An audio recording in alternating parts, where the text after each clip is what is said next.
Welcome back to another episode of Infidelity Tales Lab. We're thankful for your continued viewership. Before we begin, tell us, where in the world are you watching from? We love knowing our global reach. Now, let's dive into today's story. Chapter 1. The Foundation. Tom Mitchell had built his life on three principles: loyalty, hard work, and family.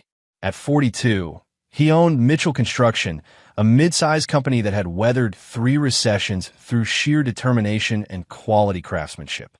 His calloused hands told the story of a man who'd started swinging hammers at 16 and never stopped building. The house on Maple Street was his crown jewel, a custom-built colonial he'd constructed for his family 12 years ago. Every beam, every joint, every detail reflected his perfectionist nature. It was here that he'd raised his son, Tyler, now 6 years old, with his grandfather's mischievous green eyes and his father's stubborn streak. Tom's wife, Bridget, had been the town's real estate queen when they met 15 years ago. Stunning, ambitious, and sharp as a blade, she closed more deals than any agent in the county. Her blonde hair and practiced smile could sell ice to Eskimos, but lately, that smile seemed reserved for everyone except her husband. Tyler burst through the front door that Tuesday afternoon, his backpack flying behind him like a cape. Dad! Grandpa Frank says we can build a real tree house this weekend." Tom's father, Frank Mitchell, followed behind with the measured pace of a 70-year-old carpenter who'd taught his son everything about building. "The boy's been pestering me for weeks about that old oak in your backyard. Figure it's time to teach him proper woodworking." Bridget looked up from her phone, where she'd been typing furiously for the past hour. "A treehouse? In our backyard? Tom, that tree is visible from the kitchen window. I don't want some amateur construction project ruining the view." "It won't be amateur," Frank said quietly, his weathered face hardening. "I've been building things since before you were born, girl." "I didn't mean—" Bridget started, but Tom cut her off. "It'll be perfect, Bridge. Dad and Tyler need a project together, and Tyler's been asking for months." That weekend, 3 generations of Mitchell men worked side by side. Frank showed Tyler how to measure twice and cut once, while Tom handled the heavier construction. They built a masterpiece, not some cobbled-together clubhouse, but a proper structure with real windows, a shingled roof, and a rope ladder that Tyler had insisted on. "This is the best day ever," Tyler announced from his new perch, 15 feet up in the ancient oak. Tom smiled, watching his father ruffle Tyler's hair. These moments were what mattered.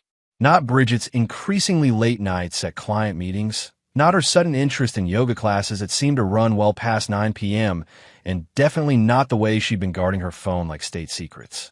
But that night, as they sat on the back porch admiring their work, Bridget remained silent. Her jaw was set in that particular way that meant trouble was brewing. Chapter 2. The Destruction. Tom woke to the sound of chainsaws. The digital clock glowed 7:23 a.m., and outside their bedroom window, the mechanical roar of destruction filled the morning air. He stumbled to the window and felt his world tilt sideways. The treehouse, 3 days of careful craftsmanship, his father's expertise, his son's pure joy, lay in pieces around the base of the oak tree. 2 men in orange vests were methodically cutting the beautiful structure into chunks, while a third loaded the debris into a truck. "What the hell?" Tom grabbed his jeans and ran downstairs, but Bridget was already in the kitchen, fully dressed and holding a steaming coffee mug like she'd been up for hours. Tyler stood at the sliding glass door in his pajamas, tears streaming down his face. "Dad, they're breaking my treehouse." Tom burst through the door. Hey! Stop cutting." The man with the chainsaw shut it off and pulled back his safety mask. "Sorry, sir. We got our orders from the lady of the house." "Safety violation," she said, blocking sight lines to the property. "I'm the owner of this property," Tom said, his voice deadly quiet. "Who hired you?" "Like I said, the lady. I hired them." Bridget had followed him outside, her chin lifted defiantly. "It was unsafe and blocked our view. I made the call." Tom stared at his wife, trying to process what he was hearing. "You destroyed our son's treehouse while we were sleeping. Tyler will get over it. And your father's little project was blocking the kitchen window." Do you know how that affects property value? Tyler's sobs grew louder. Frank appeared at the back gate, having heard the commotion from his apartment above Tom's workshop. What in God's name? Frank surveyed the destruction, his face going white, then red. Bridget, you had no right. I had every right. This is my house too, and I won't have some ramshackle. Ramshackle. Frank's voice was dangerously quiet. I've been building for 50 years, girl. That tree house was solid as any structure on this property. Well, now it's gone, Bridget said flatly. And Tyler needs to learn that the world doesn't revolve around his little whims. Tom stood frozen, watching his son cry over the splintered remains of 3 perfect days. Something inside him snapped, not into rage, but into crystal clarity. This wasn't about a treehouse. This was about respect, about family, about the systematic dismantling of everything he'd built. And as he watched Bridget check her phone again, he realized this was probably about much more than he'd been willing to admit. Get off my property, he told the work crew. Now. But we're not finished. Now. As the trucks pulled away, Tom knelt beside his son.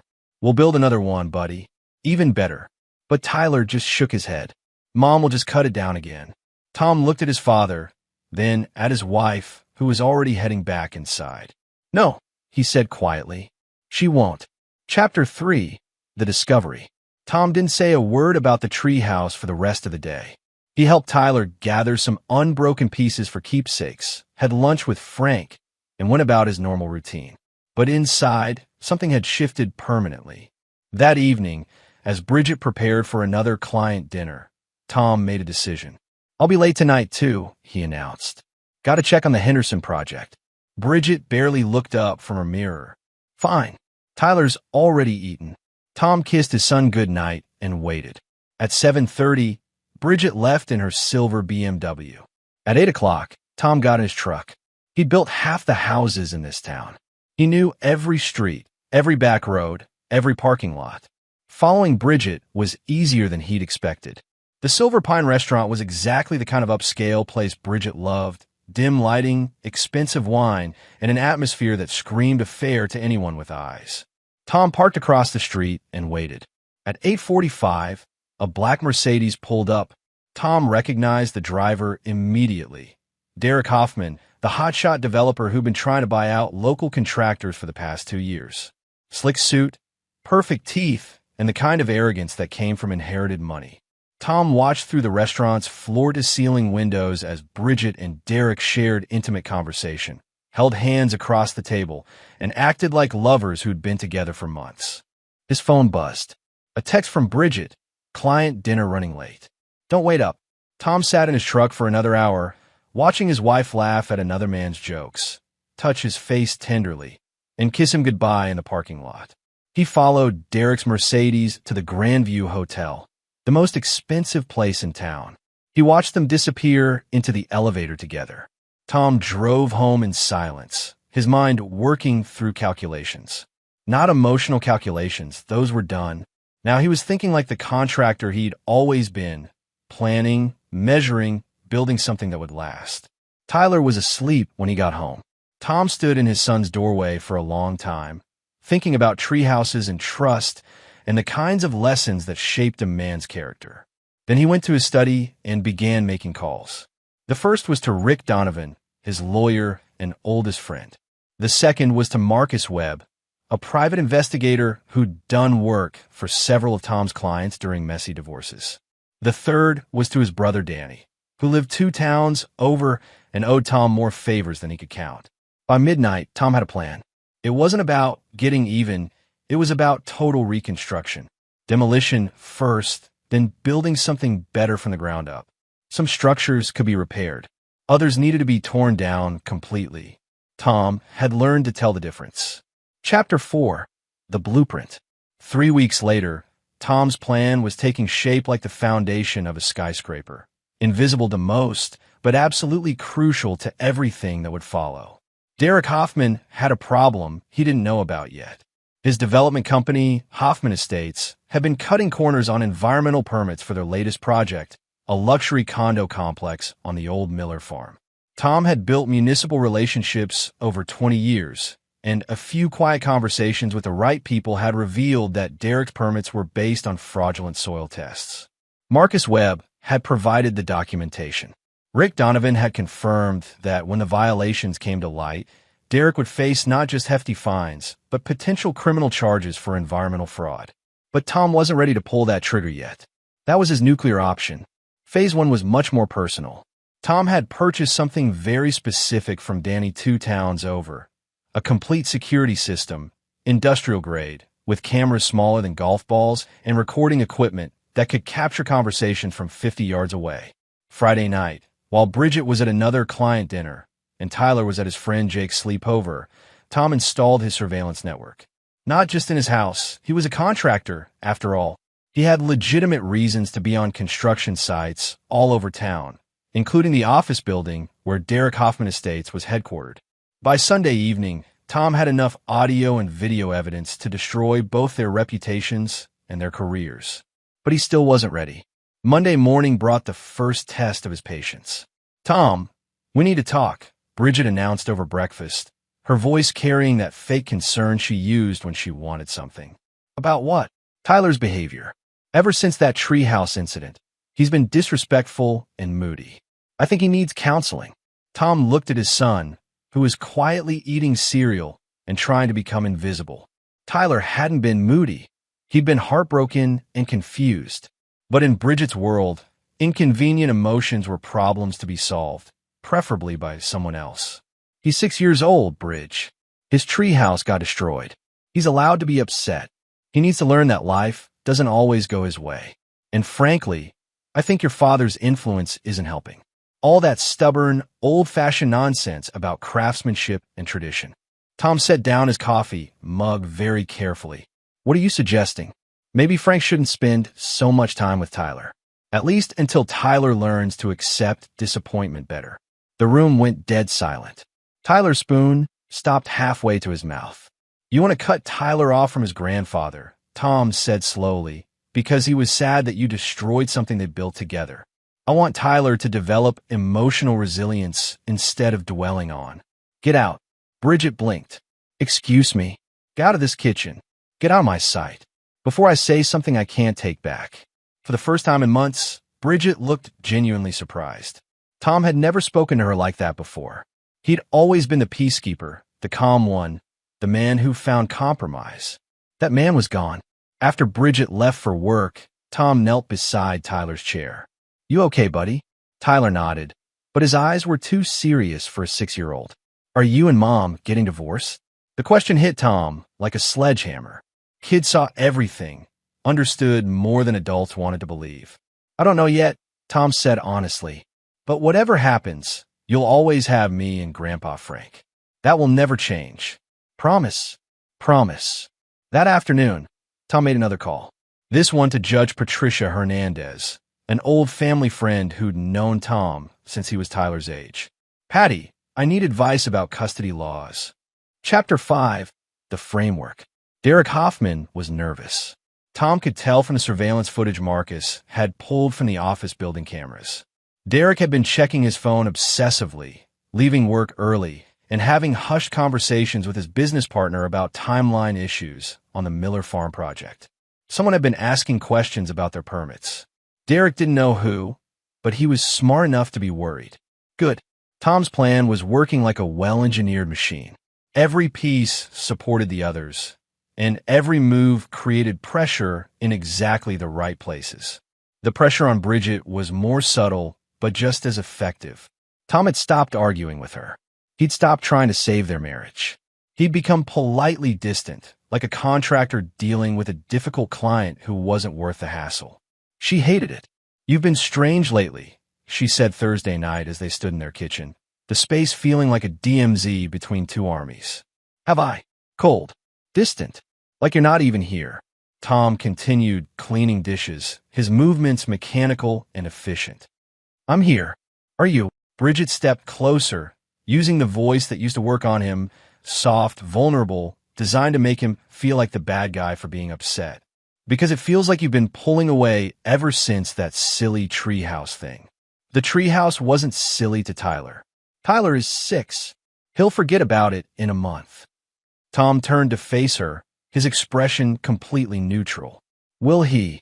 Something in his tone made Bridget step back. For 15 years, she'd been able to read Tom like an open book. Now she was looking at a stranger. What's that supposed to mean? Nothing. Just wondering what else Tyler might remember when he gets older. Bridget's face went pale, then flushed red. If you have something to say to me, Tom, just say it. I don't have anything to say, Bridge. Actions speak louder than words, right? That's what you taught Tyler when you had his treehouse cut down. Tom hung up the dish towel and walked toward the door. Where are you going? To check on a job site. It was technically true. Tom was checking on Derek Hoffman's office building, where Marcus had installed additional surveillance equipment that afternoon. By tomorrow, they'd have enough evidence of environmental fraud to bury Derek's company permanently. But Tom still wasn't ready to use it. He was building something bigger. Friday afternoon, Frank showed up at Tom's office with news that changed everything. Tyler's asking questions, the old man said, settling into the chair across from Tom's desk. What kind of questions? About why his mother doesn't like the things we build together. About why she gets angry when he talks about woodworking. About whether she loves him.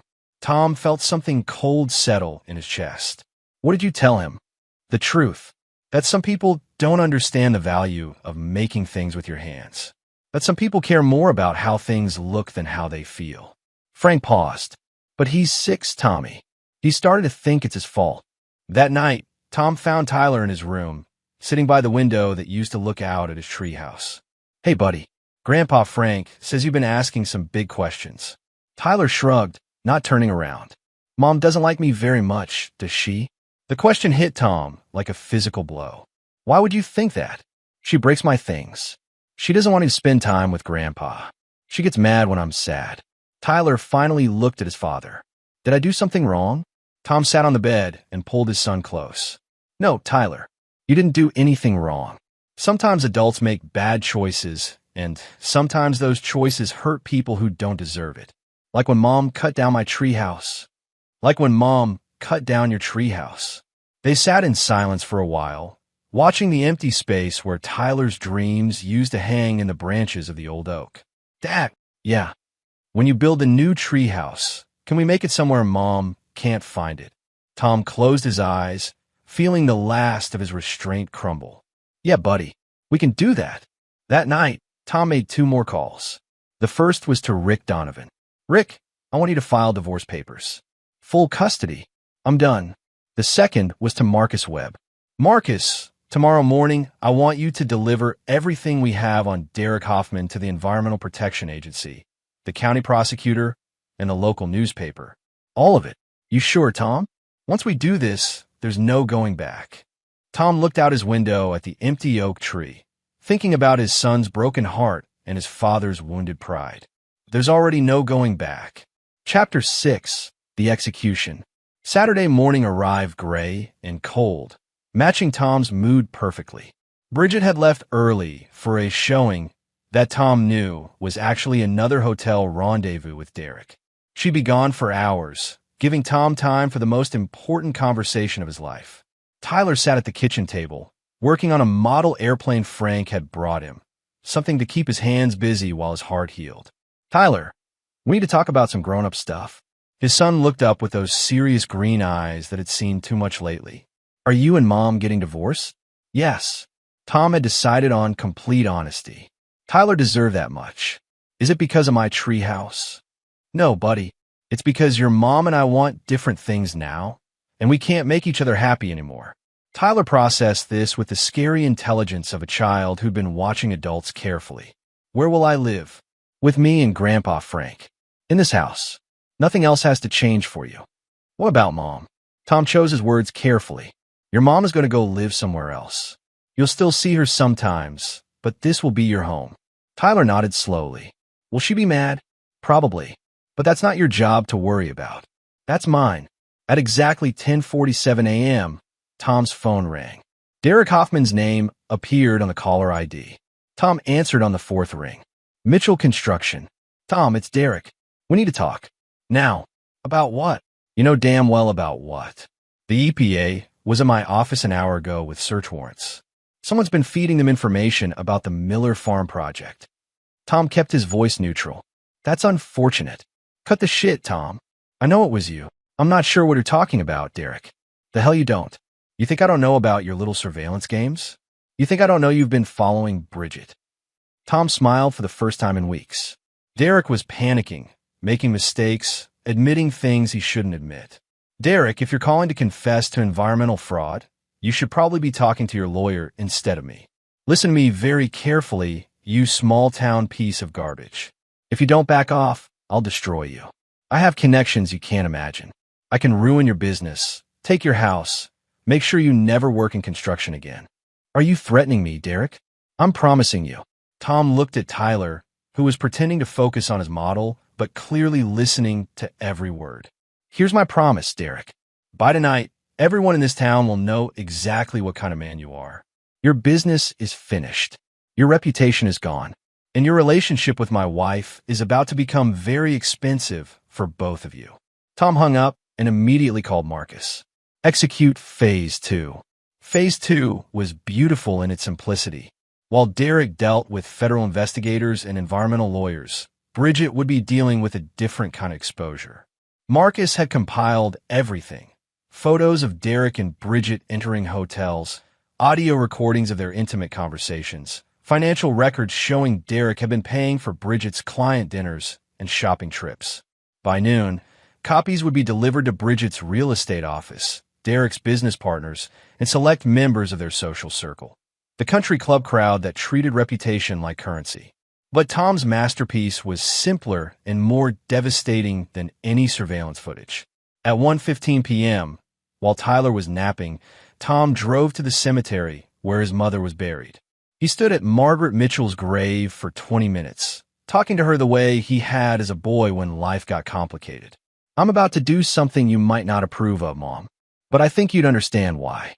Then he drove to the flower shop on Main Street and bought 24 white roses, Bridget's favorite. At 2:30, he arrived at the Grandview Hotel. The desk clerk, a young woman named Amy whose father had built her family's house, smiled when she saw Tom. Mr. Mitchell, how can I help you? I need to surprise my wife. She's here with a client, and I wanted to send these up to her room. Amy's expression faltered slightly. She'd worked at the hotel long enough to recognize the setup, but Tom's reputation in town was sterling. If Tom Mitchell said his wife was conducting business, then that's what was happening. Of course. What room? I'm not sure. Her client's name is Derek Hoffman. Amy checked her computer. Room 412. Should I call up first? No, I want it to be a surprise.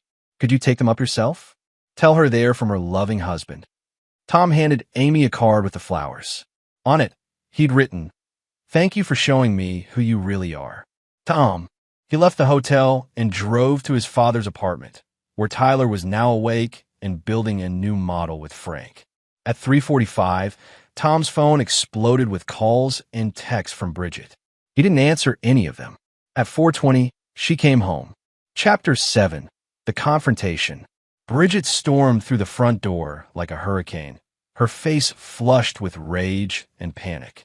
Tom was sitting calmly at the kitchen table, reading blueprints for a new project, while Tyler played in the living room. "How dare you?" she screamed, waving the white roses like weapons. "How dare you humiliate me like that?" Tom looked up from his blueprints with mild interest. "Did you like the flowers? You son of a bitch. You had that little hotel clerk bring these to Derek's room. You made her think." "I made her think what, Bridge? That a husband was sending flowers to his wife." Bridget's mouth opened and closed like a fish.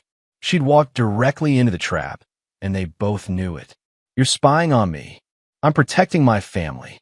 "Your family? You destroyed our marriage."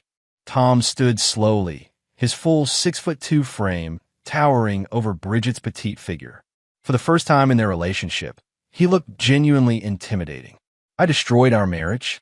I cut down Tyler's treehouse. I've been cheating for months. I've been stealing from our joint accounts to pay for hotel rooms with another man." Bridget went white. "You don't know anything about." "I know everything, Bridge. Every hotel, every lie, every dollar you've spent, every conversation you've had, everything." Tom reached into his pocket and placed a USB drive on the table between them. Photos, audio recordings, Financial records. Enough evidence to ensure I get full custody and you get nothing in the divorce. Bridget stared at the drive like it was a live grenade. You can't. Tom, we can work this out. Derek doesn't mean anything to me. It was just. Stop. Tom's voice cut through her words like a blade. Just stop lying. It's over. Tom, please. Think about Tyler. Think about our family. I am thinking about Tyler. That's why you're leaving. Bridget's desperation shifted to fury. You think you can just throw me out? This is my house too. I have rights. You had rights. You gave them up when you chose Derek over your family. I'll fight you. I'll take everything you have. Tom smiled, and the expression was colder than anything Bridget had ever seen from him. You'll try, but here's what's going to happen. You're going to pack your things and leave. Tonight, you're going to sign whatever papers Rick puts in front of you, and you're going to disappear from Tyler's life until you've figured out how to be a decent human being. You can't keep me from my son. Watch me. Tyler appeared in the doorway, drawn by the shouting. He looked small and scared, clutching his model airplane. Tom's expression immediately softened. Hey, buddy, why don't you go upstairs and play in your room for a while? The grown-ups need to finish talking. Tyler looked at his mother, then back at his father. Is Mom leaving? The question hung in the air like smoke from a fire. Bridget knelt down, trying to summon her practiced maternal voice. Tyler, sweetie, Mommy just needs to go away for a little while, too. Are you coming back? Tyler interrupted. Bridget opened her mouth, but no words came out. How do you explain to a 6-year-old that you've chosen a new life that doesn't include him? Yes, baby. Mommy will come back. Tyler looked at his father. Tom's expression told him everything he needed to know. No, she won't, Tyler said matter-of-factly. She doesn't like it here anymore. Then he turned and walked upstairs with the devastating honesty that only children possess. Bridget stared after him, something like regret flickering across her face. He hates me. He doesn't hate you, Tom said quietly.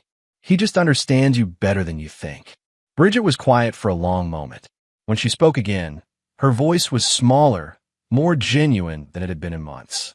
I never meant for it to happen like this. Yes, you did. You just thought you'd never get caught. She nodded slowly, accepting the truth of it. What happens now?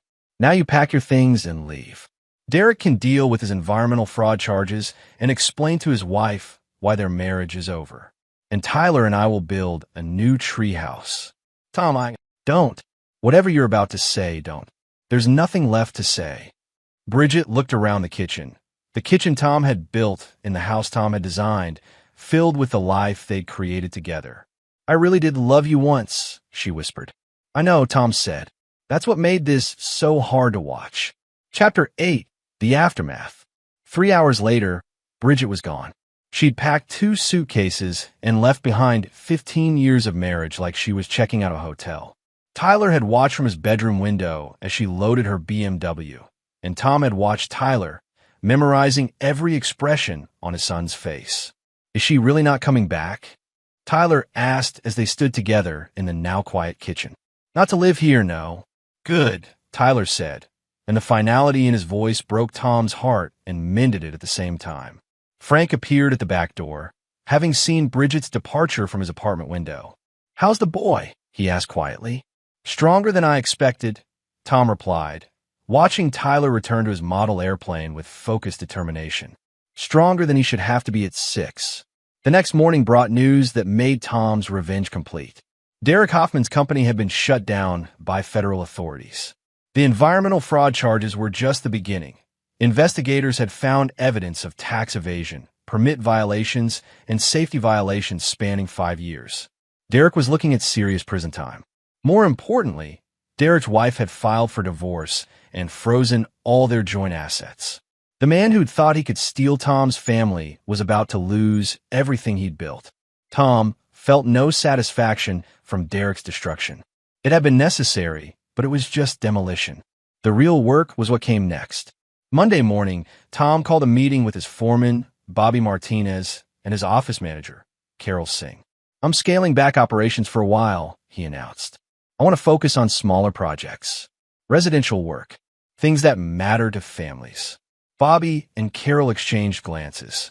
Tom's company had been growing steadily, taking on bigger commercial projects. This seemed like a step backward. Boss, the Johnson warehouse project alone could set us up for the next 2 years, Bobby said. It would mean 60-hour weeks and missed dinners with Tyler. Cancel it.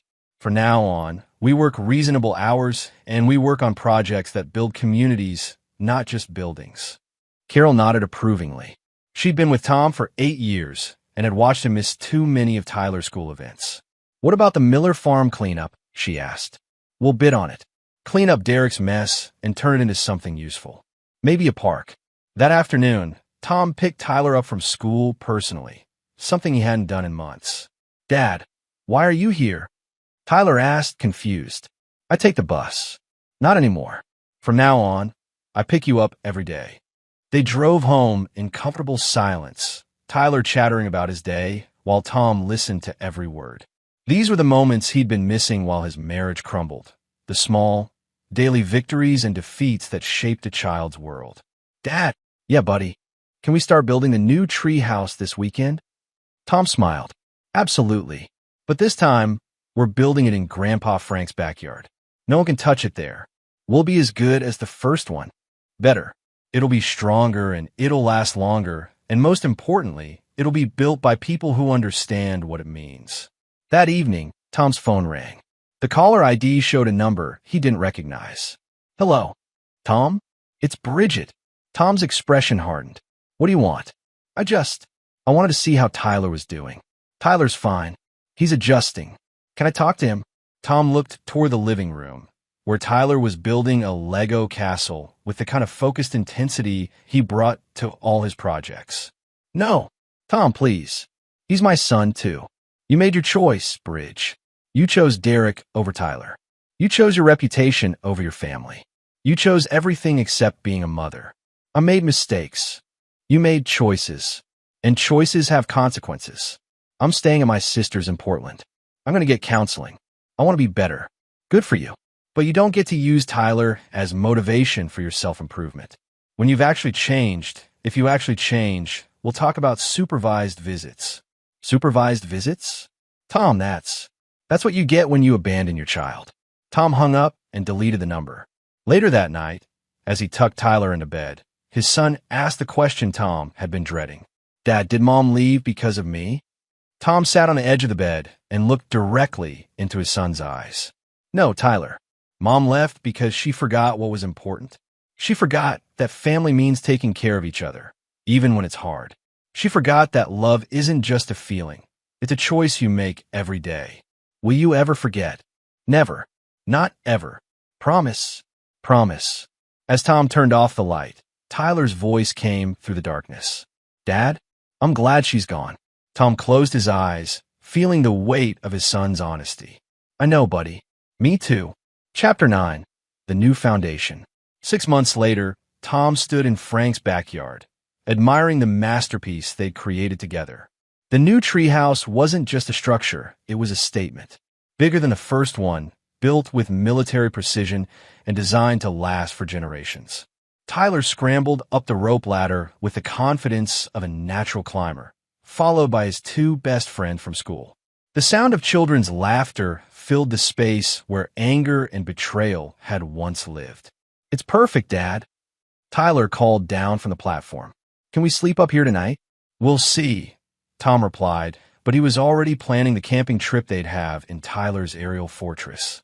Frank joined him at the base of a tree, both men admiring their work. You did good, son, Frank said quietly. With the treehouse and with everything else. I had a good teacher. I'm not talking about carpentry. Tom understood. Frank was talking about the hardest lesson he'd ever learned. Sometimes you have to tear things down completely before you can build something better. Tom's phone buzzed with a text message. For a moment, his chest tightened. Old habits from the months of Bridget's manipulation. But the message was from Carol at the office. Johnson called again. Still wants us to bid on the warehouse project. Triple the original offer. Tom deleted the message without responding. Some opportunities weren't worth the cost. Dad, come up here, Tyler shouted. I want to show you something. Tom climbed the ladder and found Tyler standing at the treehouse's main window, pointing toward the horizon. Look, you can see everything from here. The whole town. Tom looked out across the landscape he'd helped build over 20 years. Houses he'd constructed, families he'd sheltered, communities he'd strengthened one project at a time. "What do you see, buddy?"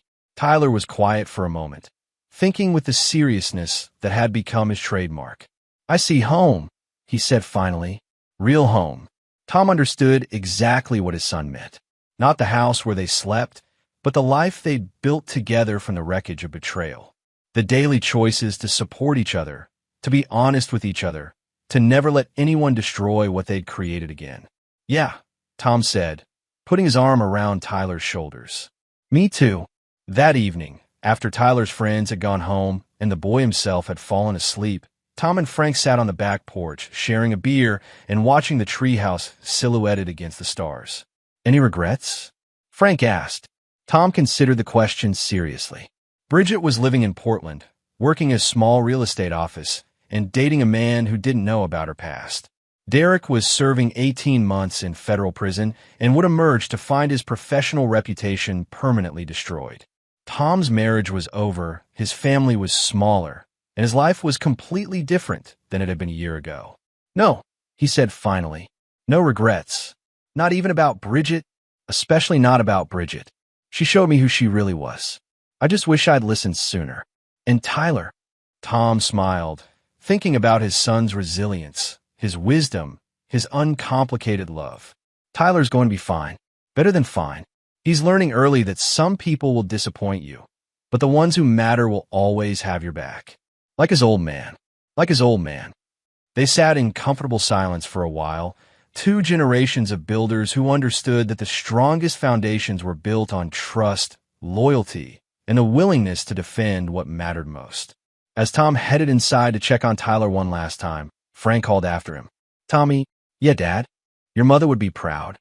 Tom looked back at the treehouse, solid and permanent against the night sky, then at his father's weathered face, lined with decades of hard work and honest living. "Yeah," he said quietly. "I think she would be."